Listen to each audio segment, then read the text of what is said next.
Mahigpit na binomonitor ng Armed Forces of the Philippines ang isinagawang combat drills ng China malapit sa Baho de Masinloc na ayon sa AFP ay hindi makakaapekto sa lehitimong karapatan at soberanya ng Pilipinas sa lugar.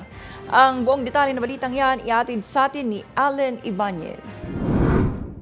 Mahigpit na sinusubaybayan ng Armed Forces of the Philippines ang Naval Air Combat Drills ng China malapit sa Baho de Masinloc. Sa isang pahayag, sinabi ni AFP spokesperson for the West Philippine Sea, retired Rear Admiral Roy Vincent Trinidad, na nananatiling nakatuon ang sandatan lakas sa pagtupad sa kanilang mandato na protektahan ang teritoryo ng bansa at pangalagaan ang maritime rights ng Pilipinas. Binigyan din ng opisyal na hindi nababago ng anumang military activities o pagpapakita ng puwersa ang legal status ng mga maritime feature ng Pilipinas.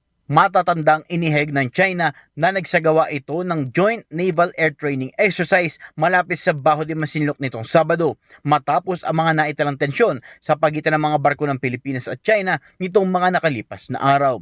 Samantala, 48 barko ng China ang na-monitor sa 4 na maritime features sa West Philippine Sea nitong July 1 hanggang July 31, 2026. Mula sa naturang bilang, 19 na mga barko ng Chinese Coast Guard at 3 barko ng Chinese People's Liberation Army ang namataan sa Baho de Masinloc.